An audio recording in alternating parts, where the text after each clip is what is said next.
Hey guys. Hey guys. Hey guys, hey guys, hey guys, hey. So, good morning, you guys. I just got home from taking Nate to school.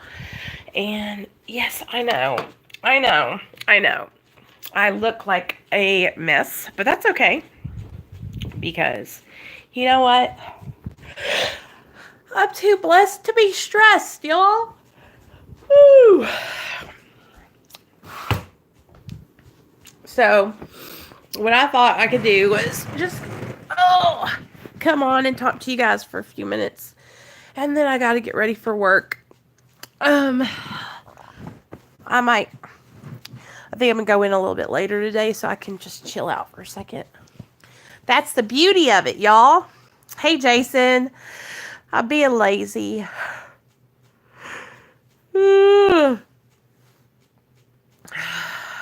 Trying to get motivated.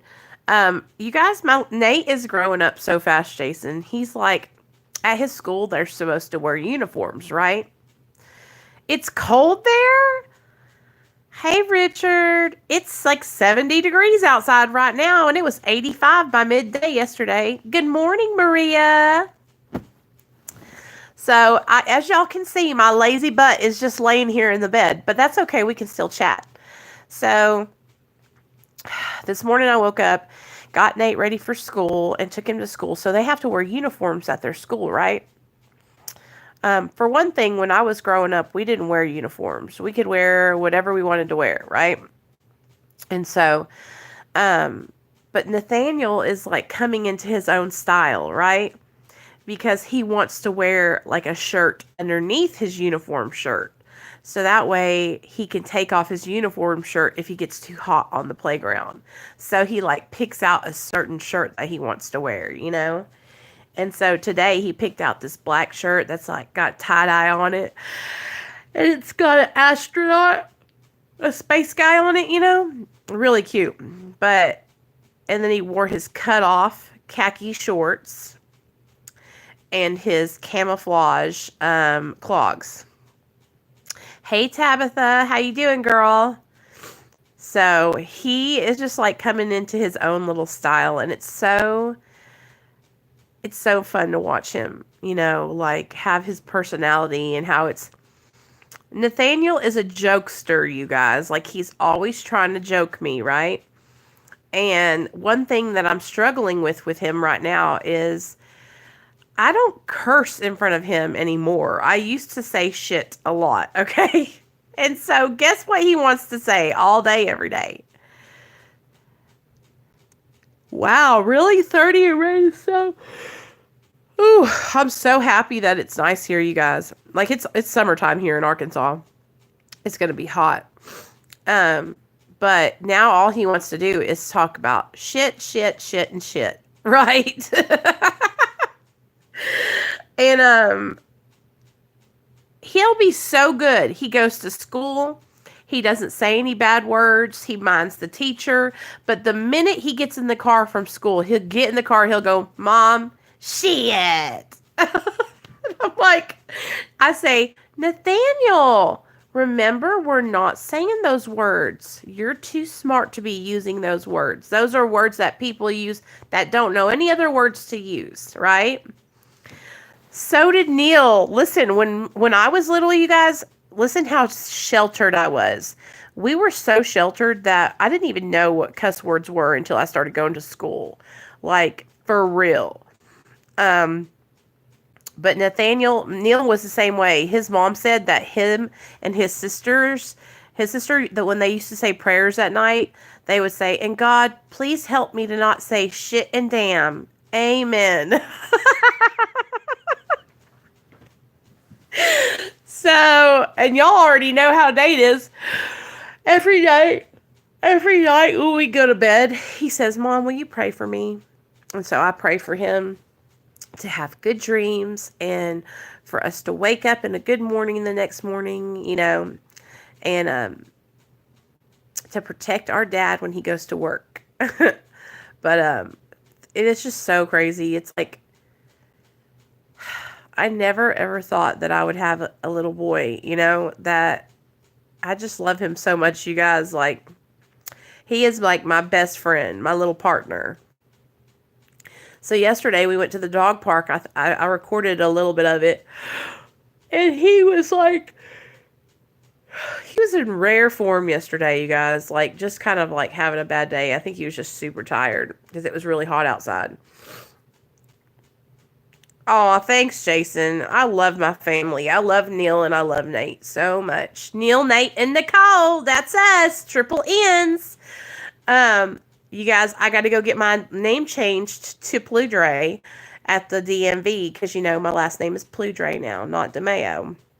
So, yay. I'm a married. I cannot believe we finally got married. Hey, Robbie. What's up, man? Hey, guys. Robbie's got a channel, and so does Jason from These Four Walls. If you guys haven't checked them out yet, they both got really good channels. I'm telling you what, you guys, like, me and Neil have been together for almost 7 or 8 years, and finally got married, in February. February 20th was when we got married. And you know what? It doesn't feel any different. That's probably why I wasn't tripping on getting it done. Because it's the same. Nothing has changed, you guys. I mean, nothing. I was already on his insurance. I was already on the bank account. I was on the bank account the second week I knew that fool. Booyah! Y'all know I got that good.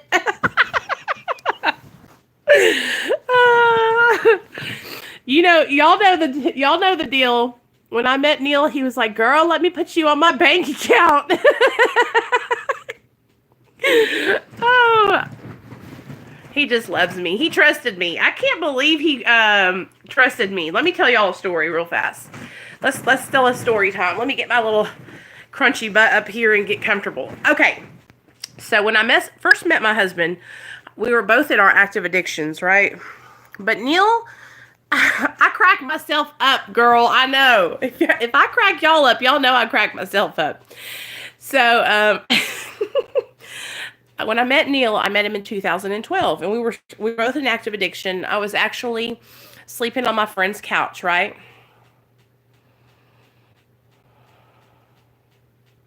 Yes, Richard, Nate stays up and waits for his daddy, y'all, every night. And I'll try so hard. I'll get him to bed by like 8:30, but he pops up like clockwork at 10 p.m. because he hears his daddy downstairs. Because the dogs will sound off. Y'all know I got 4 dogs, so they're like, "Aroo!" the minute his daddy pulls up in the driveway. So, I met Neil in 2012, and at that time, I was literally, listen to this, I was paying $400 a month to sleep on my friend's couch, okay? I was living with this girl named Kelsey. Why can't I ever remember her name? Hunter and Kaylee. Okay, and we were living here in Little Rock. They don't live here anymore. They've moved, and they actually broke up. But I was sleeping on their couch, and the reason I got on their couch was because I had been living with my friend Tanya, right? Well, Tanya, we lived in this, like, listen to me, you guys. It was a shanty, okay? It was a trailer that was literally falling apart. And so when I was staying with Tanya, it was like we had running water and electricity, but it was just such a dirty trailer. Like I said, the trailer was falling apart. The floorboards were falling in. The walls were falling off. It was just so bad, you guys. And so I didn't have to pay anything to live with Tanya, thank God, because we were literally staying in a trailer that had been condemned. That's how bad my addiction had gotten. And we would just shoot meth all day long and stay up all night long. And so she would take me to work because I had gotten my car impounded and sold it for $3,000. Remember that?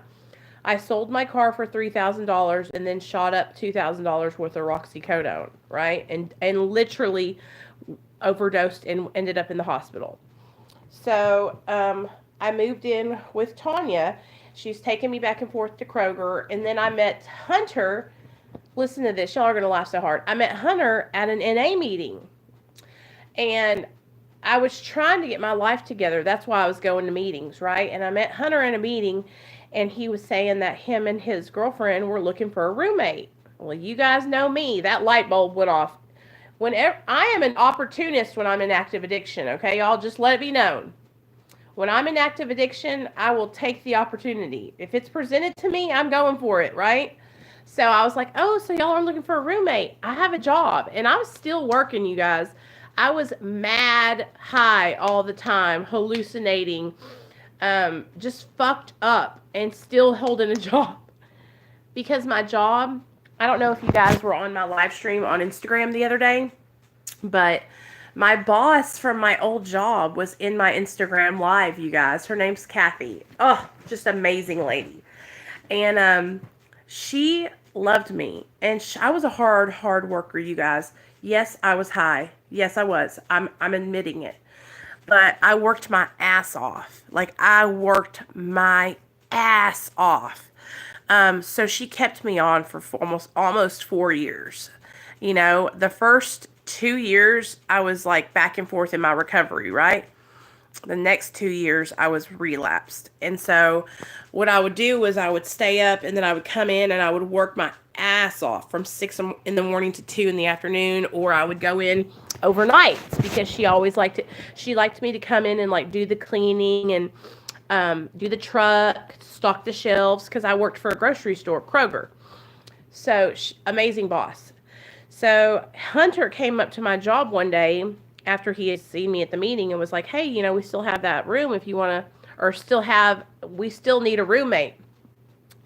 I'm thinking I'm going to get a room, you guys. And so I was like, fuck it. Come pick me up from Tanya's house. And I sent them the directions, and they met me over there. And I packed my shit up, threw it in the back of their Nissan Sentra, and we rode out into the sunset. Got to their house, and that's when I realized I was sleeping on the couch in the living room. But yeah, but beggars can't be choosers, you know what I'm saying? So I was like, fuck it. Here's y'all's money. As long as I got a house to sleep in, and y'all can take me to work every day, because I cannot lose my job. And they were like, bet, we'll give you a ride to work every day. Because I would work 40 hours a week, you guys. I was not fucking around. So they gave me a ride to work every day, and they let me sleep on their couch, wash my clothes there. I mean, food, you know, the whole 9 yards. And I was a live-in babysitter. They had a little girl. She was about 4 years old at this time. And I took care of her, you know, because, well, they wouldn't be able to. And so I did the best I knew how to do, right? Girl, lewd content, I'm telling you right now, girl. It wasn't because I wasn't fucking foaming at the mouth and crazy, because I would be so high. Okay, a lot of the times I would go in so high off meth that I would just get on a project and stay on it. Like, I would find something that I needed to do, like unload the truck or stock shelves. And I would pull out all these U-boats stocked full of groceries, and I would go down the aisle stocking them shelves. And I would do that for like 8 hours straight without a break. You know, and I would just stay so focused on it. Now, there was other times where I would go in on Xanax, and I would just be nodding out the whole time. And that's how I got fired. So let me tell you guys about the story about how I got fired. So me and Neil had met. It was 2012. Or no, it was 2013. Because we had been together for about 6 months. We met in September of 2012, and this was like May of 2013. I went into work after we had stayed up all night. Well, that next morning, I was like, well, I'm too high to go to work. I need to come down. So I took a bunch of Xanax, right? Bunch of Xanax bars. And it took me about six bars. And normally, you guys, 6 bars was like a walk in the park. That wasn't even getting me started yet, honey. Like, I needed at least 10. 6 bars wasn't shit. I could take 6 bars and go fucking run errands and do all kinds of shit. But I had been up all night long, and I hadn't had any sleep, and I hadn't had nothing to eat. So I popped them bars, and by the time I got to work, I was just, hi guys. That's how I was talking. And you know how you're so like fucked up that you don't realize you're fucked up? So I'm like, shut up, saying hi to everybody. Walking up, I fell asleep on Xanax waiting in line at a buffet. Listen, I fallen asleep in plates of food at the damn dinner table with my parents. Did I lose my job? Hell no. No, I didn't lose my job. Why would I lose my job, Rob? Oh, you're talking about on the story time. Yes, I ended up getting fired. I'm telling you guys the story. So I walked in, I was slurring, and I walked in and I said hi to Jake. Jake was our manager. Jake Gaddis. Listen to me, he was a young manager too, and he was super cute. And I was like, hey, Mr. Gaddis, but I'm sure it sounded like, because I was like, hi, and didn't know what I was saying. And so that was when he said, he goes, you tipped me off because you came in and you were like, hey, Mr. And he was like, I was like, seriously, he was like, you tipped me off when you were like, hey, Mr. Gaddis. And I was like, hey, Mr. Waddis, or whatever, And he goes, I walked over there, Nicole, and he said, I had a U-boat full of milk, right? Because when you're at the grocery store, I was working the nutrition aisle where they do like the almond milk and the coconut milk. So I had a whole, a U-boat is something you roll out, right? It's real long, it's got wheels on it, and you can put boxes and boxes and boxes on it. So it had a whole bunch of boxes of 2 cartons of milk. So there was a box, and in each box there was 2 cartons of milk. And I was taking them out and putting them on the shelf, right? But I guess I was like literally pausing, like, and just sitting there, right? He said he walked up and literally watched me standing up with my eyes closed for like 10 minutes. So that's when he tapped me on the shoulder and he was like, Nicole, God, what was his name? I can't remember. My other manager was like, I want you to come with me and we got to take you to take a drug screen, right? So I was like, sure, no problem. And so I got in the car. We drove all the way across town to the drug screen place, and I refused the drug screen when we got there. I was like, I'm not taking that drug screen. I don't know what y'all are doing. I'm out of here. There's nothing wrong with me. I don't know what y'all are tripping on. I'm not taking the drug screen. And they brought me back to Kroger, and I called Neil, and he came and picked me up. Well, then after like 3 days of sleeping all that shit off, I went back up to Kroger, and I went upstairs, and I was like, so what's the deal? Am I terminated? And they're like, yeah, Nicole, we can't have you here anymore. Like, we want you to get better. We don't want you to, and that's when they sat down and had to talk with me. They were like, because you guys, they had given me a chance before that and sent me to treatment. And, or I had taken a leave of absence and gone to treatment. And so I felt horrible. Like I felt so, like I had just, because they had given me chance after chance after chance, But it is what it is. I lost that job.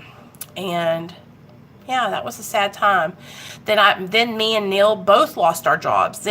So I lost my job, and then, I was like trying to celebrate. And so me and Neil went and got a hotel room when we was celebrating.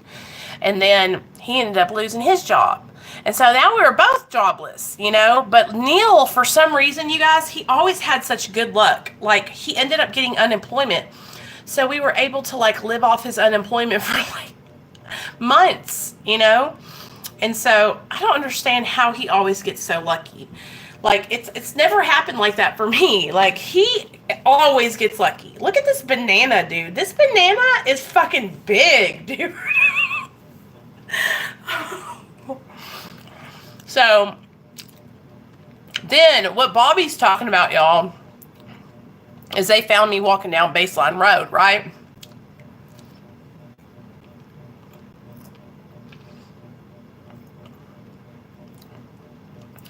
Banana buck bang, y'all. And my mom and dad had come up to the hospital after the police found me, right?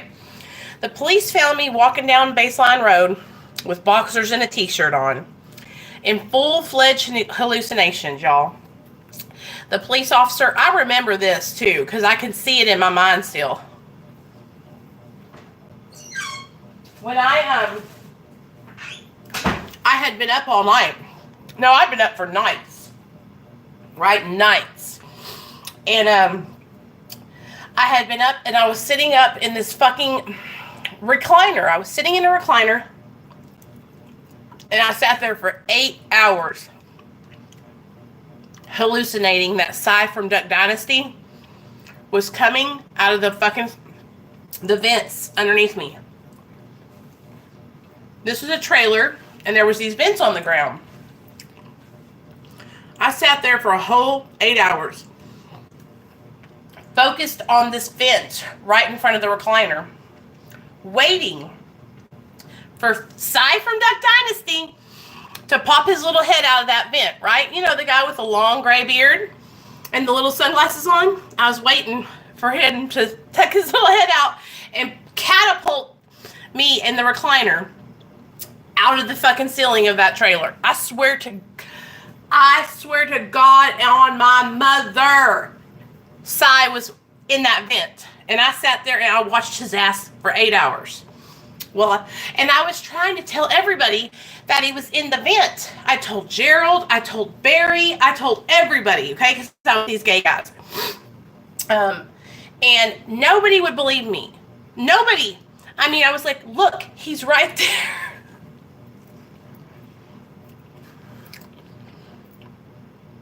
After 8 hours to catapult me through the ceiling. You guys, don't ask me why I remember that. And I have a story time on my channel about this. That's how me and Bobby met. He came over on one of my story time videos.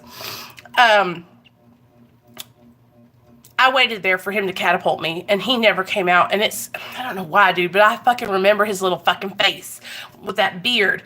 It was so scary, you guys. It was so scary. Can you imagine being up for like 12 days? Okay? No sleep. Okay?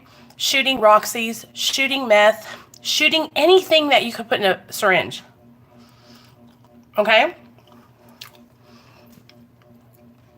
I walked in the living room and Gerald, my friend Gerald, black guy, long dreads. He's in the kitchen making like a bologna sandwich or something. And I'm talking to him about Cy. I'm like, dude, you've got to come in here and look.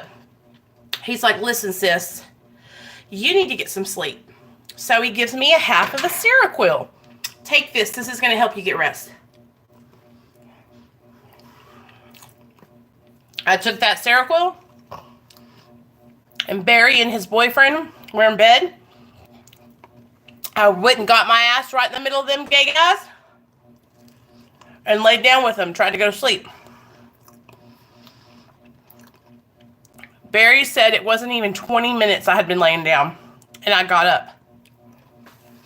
And he said, I didn't think anything of it. I thought you were going to the bathroom.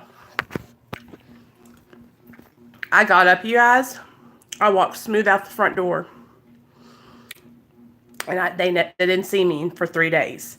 I went down to the street, walking. And I don't know why I picked this little lady's house, but it was a trailer house with with a deck connected to it. You know, you walk up the stairs to the door with a porch. And apparently she was a Spanish lady, a Mexican lady. Because I was in Southwest, and Southwest Arkansas is where all the Mexicans live. Southwest Little Rock is where all the Mexicans live. They call it Little Mexico here. So I got on her porch, you guys, and she had like a broom out on her front porch. I can still remember it like it was yesterday. All of a sudden, I had this broom, and I remember looking down, and there was brownies all over the porch, like crumbled like this. Weed brownies, okay? And I grabbed the broom, and listen, I am kidding y'all not. I grabbed the broom, and I'm like, I'm trying to sweep all these brownies off. I'm trying to sweep all these brownies off this damn lady's carport because the police are coming. The popo are coming, y'all. They are coming, you guys. And so I'm fucking sweeping. I'm sweeping. The next thing I know, this little lady pops her head out the window. And I'm like needing help, you guys. Like I think at this point, like I realized that I needed help, you know, and I looked at her and she looked at me and she slammed the door. She slammed the door. So then the next thing I know, like, hey, Silver Wings, hey, Brian. Then the next thing I know, like, maybe 7 minutes goes by, and the police are there. And no, girl, I knew it wasn't my house, but I knew there was weed brownies all over this carport, right? And so I knew that I needed to get them off, you know? Like, for me, I don't know, when I would go into hallucinations, they would just be like, a lot of the times it would be hallucinations that were totally like irrelevant to whatever I was going through. But then what would happen is they would connect with like my boss. So for instance, I'm sweeping her porch. The cops show up, right? And I feel like what I remember seeing the cop do was pull his gun on me. But I don't think he ever pulled a gun. I really don't. I think I was just hallucinating that. Because this little Mexican lady came out of her house, and I guess she was talking to him. And all I remember is that cop pulling the gun on me, and I was going. And that's when they were like, it was crazy. And then I started seeing, this is when people from my job started showing up. And remember, you guys, like, my job, this is before I got fired at Kroger. This is before I met Neil. So this is like 2011. And so people from my job started showing up. Miss Brewer, Kathy, was over across the street standing by this white truck. Mr. Maxwell was over there. I mean, it's like my whole job was there. It's so crazy. I don't know why I would hallucinate and stuff like that. Because I was so concerned about not losing my job at this time. So I saw them over there. The police is pulling guns on me. You know, I don't know. My head from my ass. I'm tripping. Like, it's crazy. It was so real and so scary, you guys. So scary. So the police called the ambulance because they were like, man, we can't take this girl in our car. You know, there's something wrong with her. So they called the ambulance, and when the ambulance got there and I got into the ambulance, you guys, that's when the hallucinations got even worse. And you thought they were bad. Now, this is where it got real scary. I was sitting in the ambulance, you know, and they had me in the back. And, okay, let me think. So when I'm in the back of the ambulance, I wasn't laying down. I was sitting up in the back of the ambulance because I was scared for my life. I thought that the ambulance driver, all I remember is hallucinating this ambulance driver had a syringe full of cocaine. And he was trying to shoot me up with it. Oh my God, you guys. I was so afraid. I was so afraid. I remember the guy, because there was a man sitting back there with me, and he was sitting across from me. And I remember him trying to calm me down. And every time he would reach for me, I would pull my arm away. You know, I remember. So they dropped me. They took me to the emergency room. And this is so sad, you guys. They took me to the emergency room, and they put me in an emergency room, right? And the doctor needed me to give them a urinalysis, right? I could not pee. And they kept asking me, like, what have you taken? Are you on bath salts? That's what they kept on asking me. Are you on bath salts? And I was like, no. You know, I did methamphetamine, and I've shot up Roxy's. That's all. And, but what happened was they gave me 2 shots of Thorazine and a shot of Halidol trying to get me to go to sleep, right? To come down off of what I was on. And I couldn't come down. Well, finally, this is so sad. They had to strap me to the bed, you guys, because I kept getting up, right? And trying to leave. I kept going out of the room. I kept like yelling outside of my, like going out to the door and yelling and seeing things that were out there. I kept walking up, and this is so embarrassing. I was licking the walls of the emergency room because, listen to this, you guys. I was hallucinating that there was these frogs from Africa on the wall. And you know those frogs that supposedly if you like touch their skin, they have that acid that makes you trip or whatever? I was hallucinating these frogs all over the walls, and I was licking the walls thinking I was going to get high off these frogs' backs. I swear to God, I saw this shit. Then, this is so, this is this, and if you guys go back, I have a video on my channel about this. Cane toads, yes girl, they were all over the walls of this emergency room that I was in. Finally, they came in and they put me on this gurney and they strapped me down like a crazy person, like strapped my arms down. And that's the last thing I remember is looking up from the bed like this at the door. There was a crack I could see underneath the door where the light was coming in, right? And I looked over there and you'll never guess who I saw. I seen Miss Frida from the Kroger bakery smoking a crack stem, blowing the smoke underneath the door, trying to get me high inside my emergency room. I kid you not. Smoking a crack stem and blowing it under the crack in the door, and smoke was just coming out of the crack of the door, right? And that's the last thing I'm going to remember. And then guess what happened? I went into a coma and didn't wake up for 7 days. So here I am. I'm in a coma. My internal organs are shutting down. My kidneys, my liver, everything is going. And so they called. I guess they got, hey, hello, sir.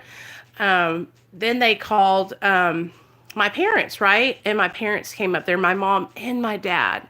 And my mom sat up there with me. And then my sponsor, Robin, came. Remember I told you guys about Robin? And they all waited and sat there because they didn't think I was going to wake up. You know, I went into a freaking drug-induced coma. And it was just... And this is a turning point for me in my addiction, you guys. This is when I was like, I realized that I was like at the point of no return, right? I woke up after being in that coma and I wanted to get high. I was like, fuck, dude. I was like, you know, like, it is what it is. Let's go out for another, you know? And I had literally just died, you know? Because my mom was sitting in there when I woke up and she was like, do you know how long you've been here? And I was, you know, you guys, I thought I had overdosed and it was the next day, you know? That was, thanks, man. That had happened a lot, right? That had happened a lot. I had, you know, overdose and woke up the next day and just been like, what it is, right? Well, my mom was sitting there and she goes, do you realize how long you've been here? And I was like, she said, you've been here for 7 days in a coma. And my sponsor was there and they were all there, right? And I was just like, I remember in my mind thinking, 7 days? Well, at least I got to rest. Now let's get out and hit them streets, you know? And listen to me, you guys. I had my car still because I was at Gerald and Barry's house, right? And my mom was like, we've got to go find your car. I went to that trailer that you said you had been at and their car's not there. Well, I guess Gerald was driving my car all around town. You know how that goes. And so we drove back to the trailer house that I was at, and there was my car. And I was like, see, I told you, these were my friends. They were keeping it safe for me, Mom. Psst. When we got there, my car was on dead fucking E. They had every Tom, Dick, and Harry ho-ho inside of it. Probably been fucking in the back seat, you know? And we got my car. And at this time, I knew I couldn't, like, live there. And I couldn't go with my parents because my parents weren't going to let me live with them. So I moved in with my sponsor, Robin. And I tried to get better, you guys. But Robin lived right there in Southwest Little Rock. So on my way home from work at night, instead of coming home, I would go down to Gerald and Barry's house and get high. So it just started holding up. You know, I just kept on going. But being in a coma, it was like I was sleeping, you know? I don't remember any of that. When I think about it, though, I know that I'm really lucky to be alive because that time right there, I'll never forget how bad I hallucinated. I will never forget all the things that I saw. Because when I close my eyes and I think back to that time, I can remember it clear as day.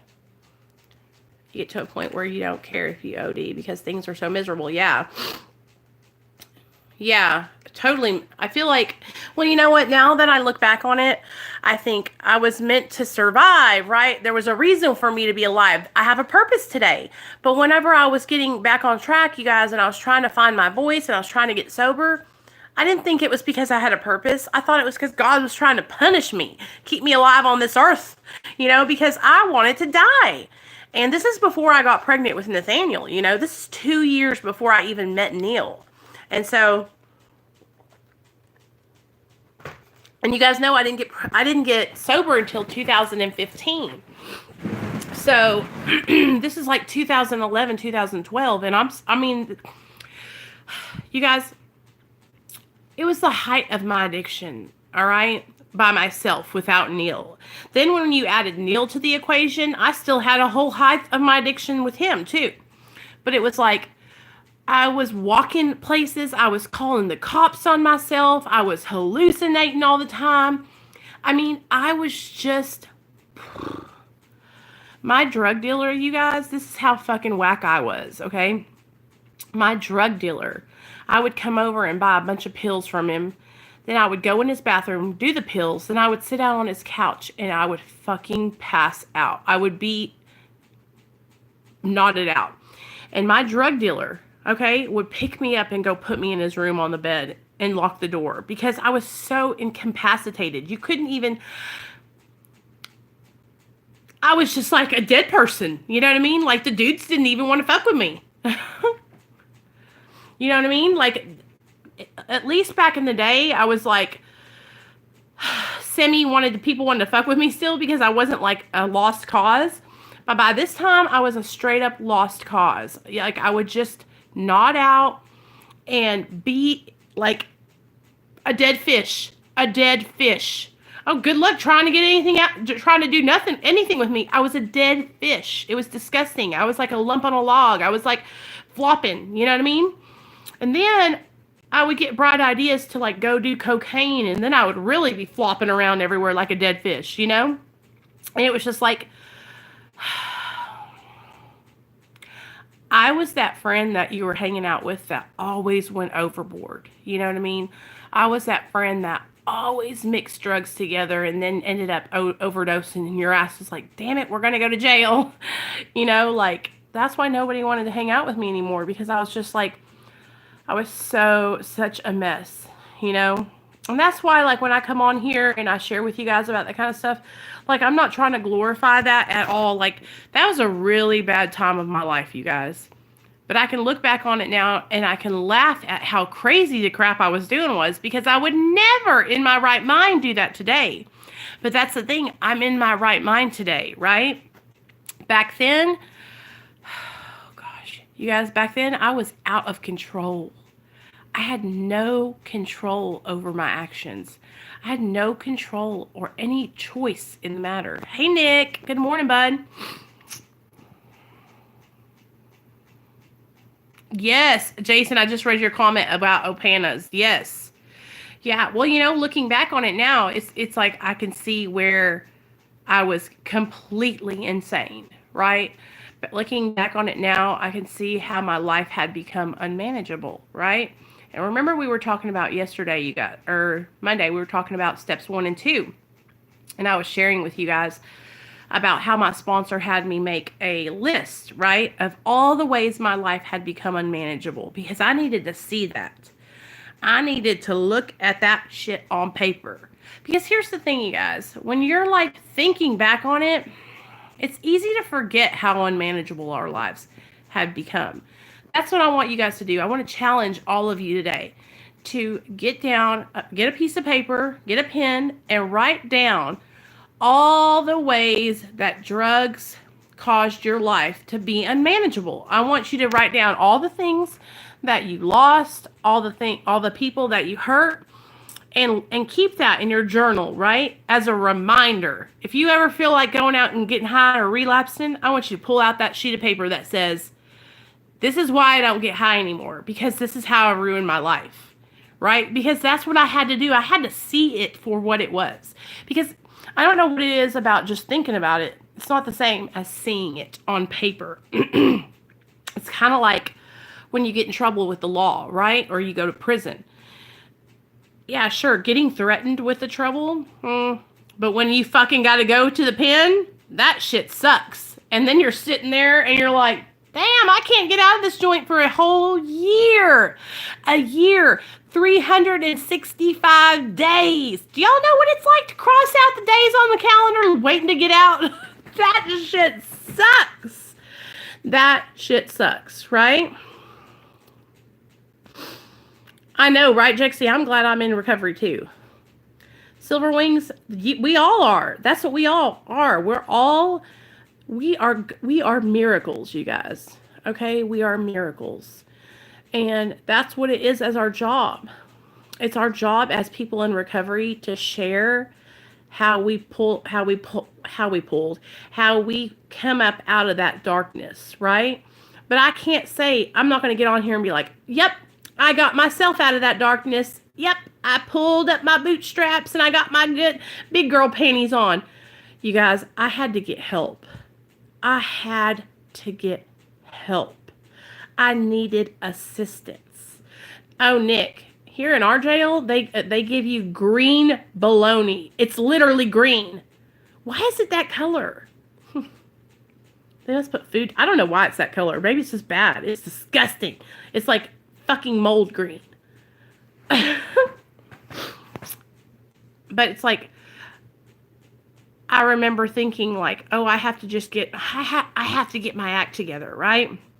And I'll hear so many people say, like, it's just willpower. Just say no. Don't you guys think if the Just Say No campaign really worked, we wouldn't have all the problems that we have today? If it was that easy to just say no, then half of us would have never gotten high. It's about peer pressure. It's about insecurity. It's about wanting to change the way we feel, right? It's just like, come on now. Everybody's circumstances is different, you know what I mean? And that's what I've learned over time in my recovery is that not everybody's situation is the same. Not everybody's addiction is the same. Yes, the drugs are so much more potent, I feel like, these days, right? I feel like the shit that we do nowadays is like 10 times stronger than the shit that I did back in the day when I first started, And the thing about it is also is that fuck the drugs. Addiction is a progressive illness. It gets worse over time. The longer you stay in your active addiction, the worse it gets over time. Like, you could start out as just doing a little here, doing a little there, and it gets worse, you guys. It never goes back, right? Yeah, it is, Nick, and that's the thing. That's what they're doing. Hey, we see you. That's what they're doing these days is they're putting fentanyl in everything, you guys. And, these drug dealers, what you're doing is you're creating this like super addict, right? Because addicts that can fucking shoot fentanyl and not die, shit. That wasn't me, you guys. It wasn't. I've never shot up fentanyl. Now, I've chewed on a couple of fentanyl strips in my day, or fentanyl patches in my day, but I've never shot fentanyl up. And you have to have, oh gosh, it's like what happens is over time that tolerance builds up, right? But fentanyl is so strong, it can drop you dead. Drop you dead. Listen to me, you guys. Let me tell y'all a story about fentanyl, okay? When I went into labor with my son, they gave me fentanyl. And I didn't know that until I looked over and saw that the bag right there. It was a liquid fentanyl. And I remember seeing it, and Neil was like, look at that. We can take that, and I was like, no, that will kill us. But they had given that to me while I was in labor because they wanted, I don't know if it was the epidural. I didn't know it was fentanyl, but it was, you guys. I could not feel my legs. We had to take a 30-minute break because I couldn't feel my legs to push. I couldn't feel my legs. It was crazy. And so that shit's strong.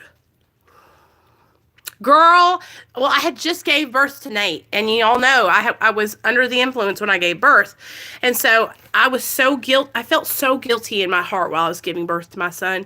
You guys, I was sobbing my eyes out after he was born, and I realized that he was perfect, and there was nothing wrong with him, you know? And that's only because God protected my son, you guys. Like, that's not because I was a good person or I take care of my son while I was pregnant, because I didn't. I was a horrible, horrible mother while I was pregnant.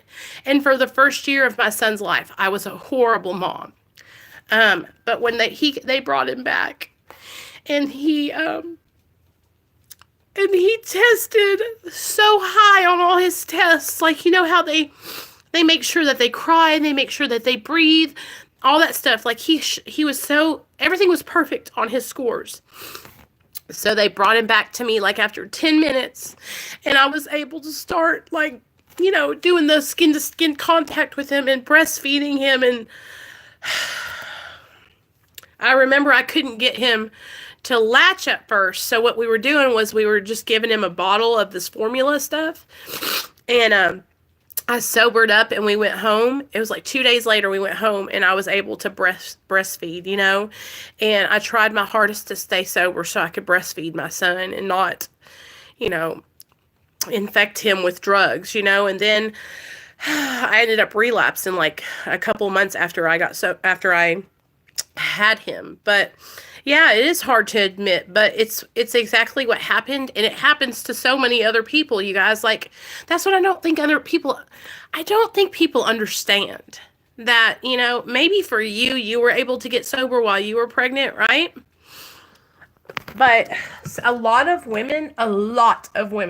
people don't understand that. The disease of addiction, it doesn't give a fuck if you're pregnant. It doesn't give a fuck if you have kids.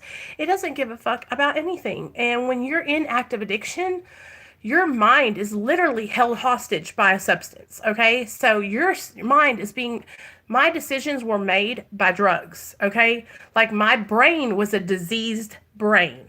Okay, so while I was trying to make decisions, or I thought I was, there was no way I could even, you guys, I promise you to God, I promise, my whole pregnancy, I would get sober and then relapse, get sober and then relapse for the whole 9 months. I was trying so hard, and I kept failing because I didn't tell anybody I was struggling.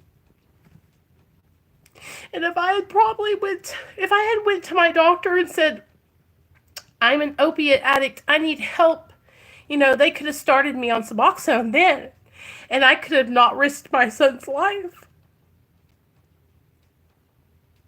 But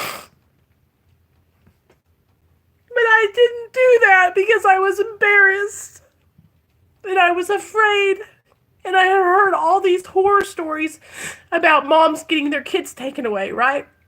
And I'm a first-time mom. I had never been pregnant. My parents are in New York, right? They're nowhere around. I'm living with Neil and his parents, who at the time hated me, and rightfully so, because I was a junkie, right? And I was dragging their son down with me. So I didn't ask for help, and I relapsed the whole time I was pregnant with Nate. So,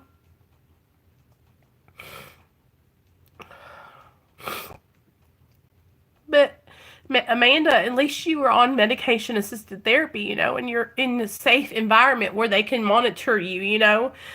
Here's the thing, you guys. That's why I don't want you guys who, if you get pregnant and you're on Suboxone or methadone, listen to me. It's better than being in high-risk situations. It's better than shooting heroin. It's better than snorting heroin. It's better than taking pills illegally, because you are being monitored and your baby is being monitored. Okay? You are not in a high-risk situation. That's why I get so fucking pissed off at people who put their opinions out there that don't got no damn business saying shit about anything. Okay? If you haven't had a kid, medically assisted treatment, you guys, is so much better than you being in active addiction while you're pregnant. Okay?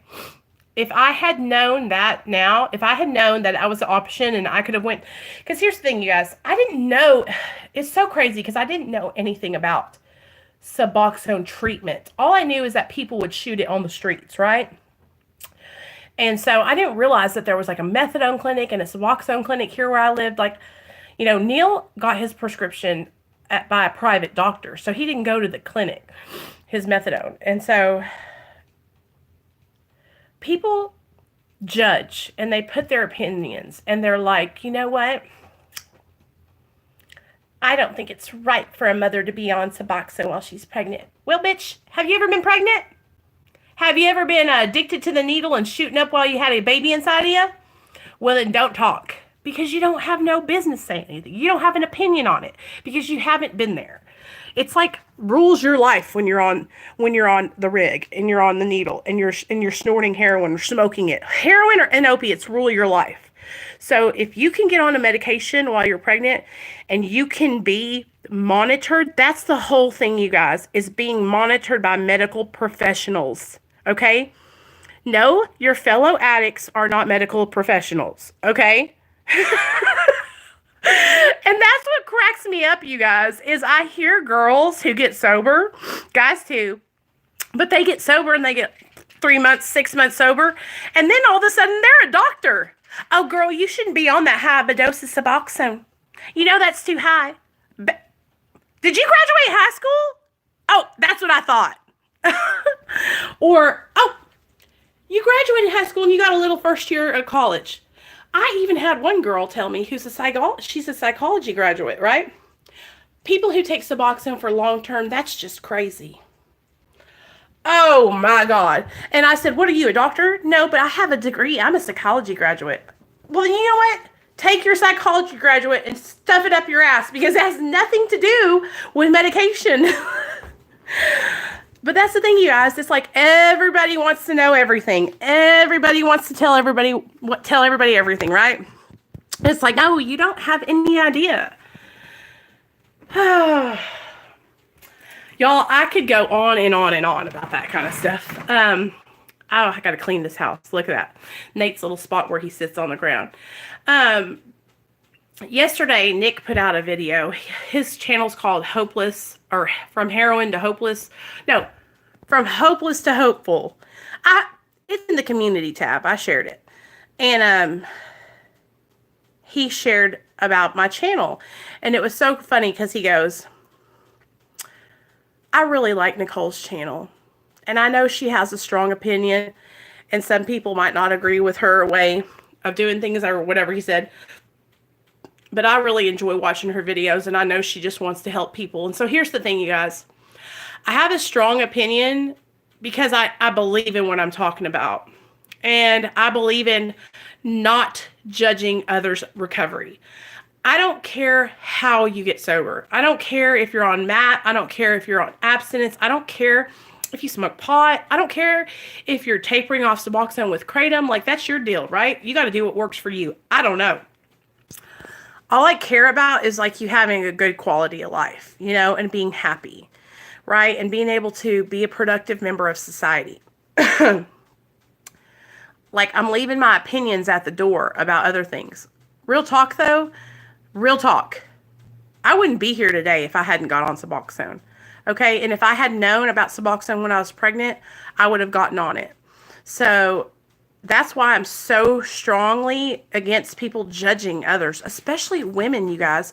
Women that are pregnant and early recovery, just don't even do that shit, dude, because they're already struggling enough. They're already struggling with worrying about judgment, So anyways, I'm going to get off here. I love you guys. I'm going to take a shower and get ready for work.